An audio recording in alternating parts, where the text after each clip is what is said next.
Alhamdulillah wassalatu wassalamu ala Rasulillah. Segala puji bagi Allah Subhanahu wa taala, juga salawat dan taslim kepada Nabi besar Muhammad sallallahu alaihi wasallam. Sebelum berdoa teman-teman sekalian, Uthman bin Affan radhiyallahu anhu di masa akhir hidup beliau, Uthman bin Affan tidak ada seorang muslim pun mungkin yang tidak mengenalnya, anak mantu Nabi sallallahu alaihi wasallam dan dijamin baginya surga. Pernah membaca ayat tentang kuburan, hatta zurtumul maqabir. Kemudian beliau menangis, meneteskan air mata sampai pipinya semua basah, jenggotnya basah, dan Qur'annya pun yang dia pakai baca basah. Sampai karena tidak tahan lagi dia pingsan. Istrinya datang membangunkan, tidak bisa bangun. Lalu istrinya memanggil beberapa sahabat yang masih hidup waktu itu, kemudian mengatakan, coba lihat Uthman. Mereka pun datang membangunkan, tidak bangun. Sampai dipercikan air berulang kali, barulah Uthman bangun. Lalu ditanya oleh beberapa sahabat, wahai Uthman, kenapa anda sampai pingsan baca Al-Quran? Kata dia, saya membaca ayat tentang kuburan, maka saya pun ketakutan. Maka kata orang-orang di sekitarnya, apakah kamu takut sementara kamu ini siapa? Anak mantu Nabi SAW, dapat jaminan surga, dan sudah banyak sekali hadis-hadis yang merupakan keutamaan kamu. Maka Uthman mengatakan, betul yang kalian ucapkan, Nabi SAW menjamin bagiku surga, tapi Nabi SAW tidak menjamin bagiku kuburan. Mungkin aku disiksa dulu, kemudian baru aku menuju ke sana. Oleh karena itu teman-teman sekalian, tidak ada jaminan bagi seseorang kalau dia akan selamat, dan yang akan menyelamatkan dia hanya diri dia sendiri. Makin ikhlas, makin banyak amal, maka makin selamatlah dia. Ada hadis Nabi SAW tentang hari Jumat, dua buah hadis yang memerintahkan kita untuk berdoa. Yang pertama teman-teman sekalian adalah hadis riwayat Imam Muslim. Kata Nabi SAW, hari Jumat ada waktu pasti diterima doa. Dan itu kata Nabi SAW, kejarlah pada saat imam atau khatib sedang duduk di khutbah kedua sampai diiqamahkan solat. Makanya semua khatib-khatib di mimbar kaum muslimin pasti berdoa di khutbah kedua, karena tahu itu waktu mustajab. Dalam hadis yang lain riwayat An-Nasai, kata Nabi SAW, Jumat 12 waktu, dari subuh sampai maghrib. Tidak ada seorang muslim yang berdoa di 12 waktu itu kecuali diijabah oleh Allah, dan perbanyak doa selepas asar sampai terbenam matahari. Maka jangan sia-siakan dua waktu ini. Sekarang kita hadirkan hati dan fikiran kita untuk berdoa kepada Allah Subhanahu wa taala, semoga Allah kabulkan.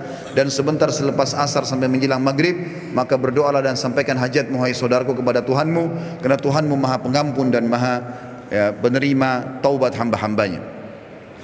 Alhamdulillahi Rabbil Alamin. Kami memuji-Mu ya Allah sebagaimana layak Kau dipuji sebagai pencipta. Kami tahu dan yakin Engkau sedang melihat kami kerana Engkau Maha melihat, mendengar kami kerana Engkau Maha mendengar, dan mengetahui semua niat dan gerak-gerik kami kerana Engkau Maha mengetahui.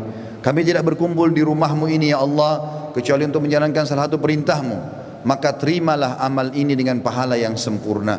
Ya Allah, terimalah seluruh amal-amal kami yang telah kami lakukan dari awal kami balik, semuanya dengan pahala yang sempurna. Begitu pula yang sedang kami kerjakan, begitu juga yang akan kami kerjakan sampai menjelang ajal datang nanti. Begitu juga dengan amal kedua orang tua kami dan seluruh kerabat kami. Ya Allah, ampunilah kami, kedua orang tua kami, seluruh kerabat kami, muslimin dan muslimat, mukminin dan mukminat, yang hidup dan juga yang sudah meninggal. Ya Allah, kami mohon kepadamu agar Engkau menjadikan negeri kami Indonesia negara yang aman, tentram, damai. Seluruh umat Islam di bawah naungan ukhuwah Islamiyah, diangkat perselisihan di antara mereka, dan dalam ibadah mereka kembali kepada wahyu Al-Quran dan Sunnah. Dan karuniakan kami ya Allah pemimpin muslim yang adil, yang kembali kepada Al-Quran dan Sunnah, meninggikan agamamu ya Allah, dan menyebarkan keadilan serta kemakmuran di tengah-tengah masyarakat. Lunasilah utang negeri ini, dan jadikanlah negeri kami negeri yang makmur, tentram, dan menjadi contoh bagi negara-negara yang lain. Dan kami mohon kepadamu ya Allah agar Engkau menolong saudara kami di Palestina, di Syria, di Yaman, di Irak, di Myanmar, di Ahsa, dimanapun mereka berada dan sedang tertindas. Ikhlaskan niat mereka, terima para syuhada mereka, mulakan Islam di tangan mereka dan tangan kami semua, serta ikut sertakan kami bersama mereka di pahala, baik dengan doa, dengan harta, juga dengan jiwa kami. Dan ya Allah, satukanlah kami semua yang hadir di majlis ini di Jumat yang mulia ini di surga Firdaus tanpa hisab. Wa sallallahu ala nabiyina Muhammadin walhamdulillahi rabbil alamin. Inna Allah ya'muru bil adli wal ihsan. Ketahuilah saudaraku seiman, Allah selalu menyuruh kita berbuat kebaikan dan keadilan. Wa yanha 'anil fahsya'i wal munkari wal baghi. Allah larang perbuatan mungkar, keji dan maksiat. Ya'idzukum la'allakum tadhakkarun. Itu peringatan dari Allah, jadikan sebagai pegangan hidup kalian. Fadhkurullahal azim yadhkurkum. Ingat selalu Allah, Allah akan ingat kepada kalian. Washkuruhu ala ni'ami yazidkum. Syukuri nikmatnya, dia pasti akan tambah. Wala dzikrullahi akbar. Mengingat Allah ada amal yang paling besar. Wa aqimis shalah, dan dirikanlah salat.